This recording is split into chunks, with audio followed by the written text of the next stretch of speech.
in the grand halls of the Alistair estate, where tradition was etched into the very stone. Elias Alistair moved like a phantom. He was the family's second son, overshadowed by his older brother, Leo, the charismatic heir. Elias was the quiet one, the observer, the keeper of a secret so profound it ached in his chest. That secret had a name: Clara.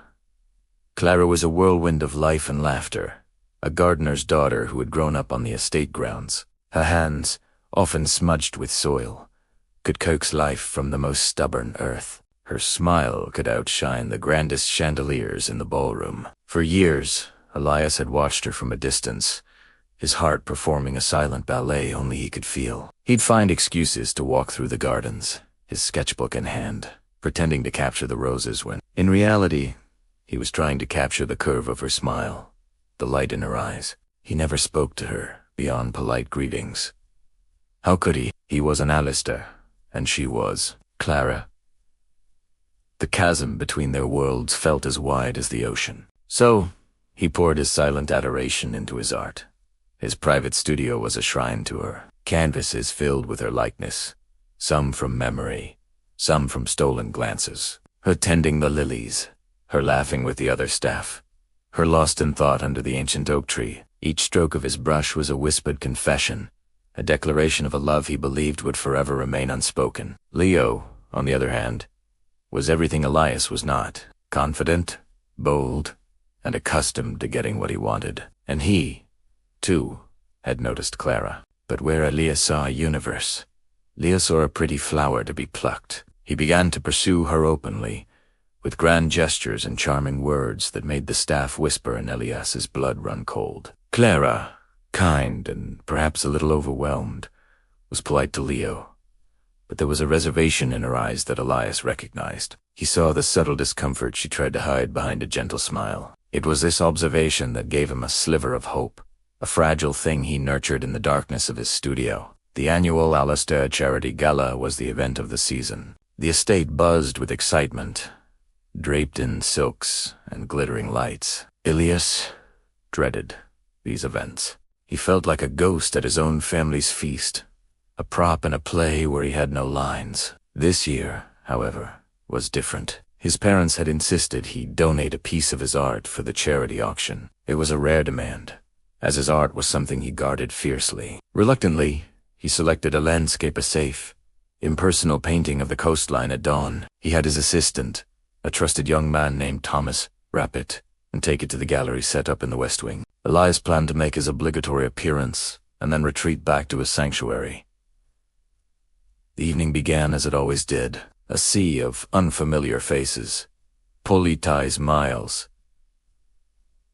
and meaningless chatter. Elias stood by a pillar, nursing a glass of sparkling water, his eyes scanning the crowd, subconsciously searching for Clara. He knew she'd be working, perhaps helping in the kitchens or with the coats. Suddenly, a wave of gasps and murmurs rippled through the hall. People were pointing toward the auction stage. Elias's heart stopped. There, illuminated by a spotlight, wasn't his serene seascape. It was a portrait of Clara. It was one of his most cherished pieces. Clara, bathed in the soft morning light of the greenhouse, a single, perfect white rose in her hand, an expression of quiet contemplation on her face.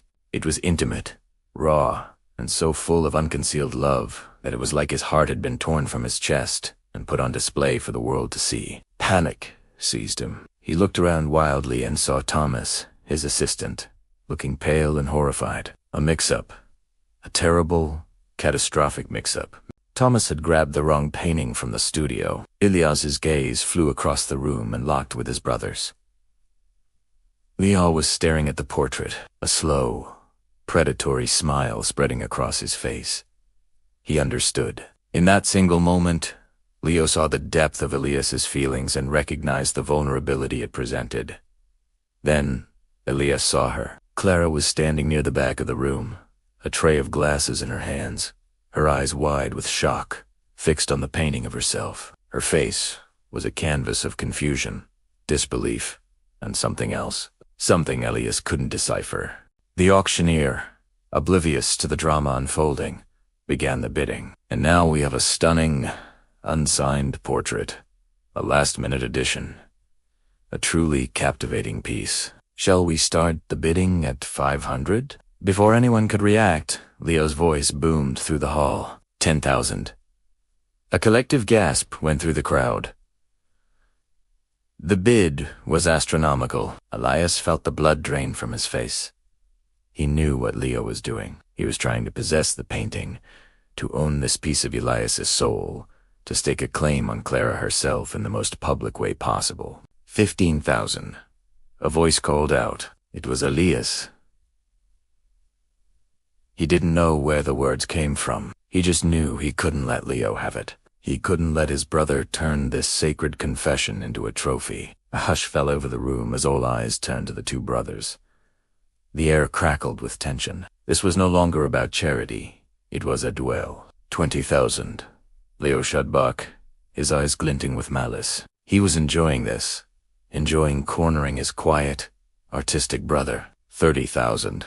Elias countered, his voice steady despite the trembling in his hands. He could feel hundreds of pairs of eyes on him, including Clara's.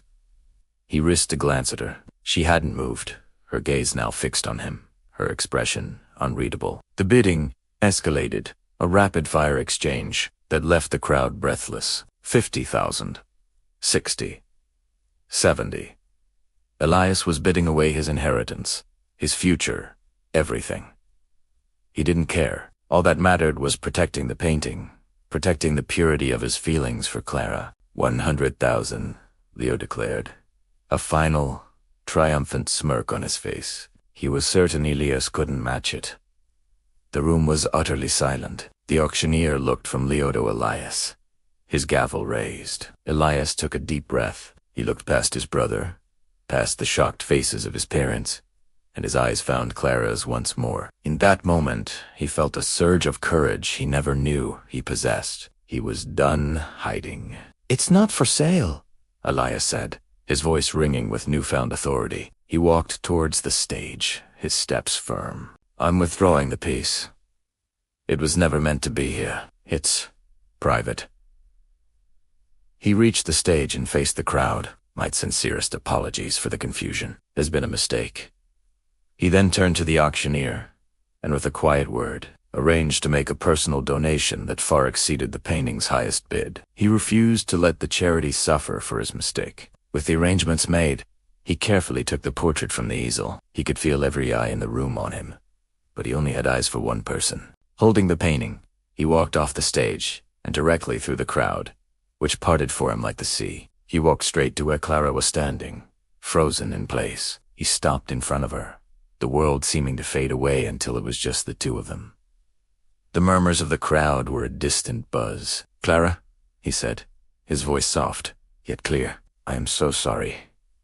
You were never meant to see this. None of them were. This was for me.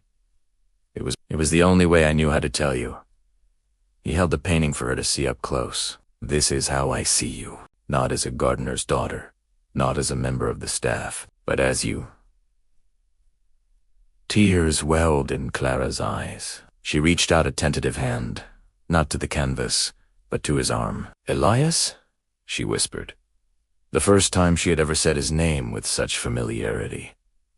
"All this time, I thought you didn't even see me." "I see you, Clara," he said, his voice thick with emotion. "You are all I have ever seen." A genuine, radiant smile broke through her tears. A smile more beautiful than any he had ever managed to capture on canvas. In that moment, the gap between their worlds vanished. It wasn't about an Alistair and a gardener's daughter anymore. It was just Elias and Clara. He had spent years loving her in secret, in the silent solitude of his studio. But one terrible mistake, one exposed secret, had done what he never had the courage to do. It had set his love free, and as he stood there, with her hand on his arm and a universe of possibility in her eyes, he knew he would never hide in the shadows again. Thank you for watching Noble Hearts Stories. If you were moved by Elias and Clara's journey, please like, share, and subscribe for more tales of love against all odds. We'll see you next time.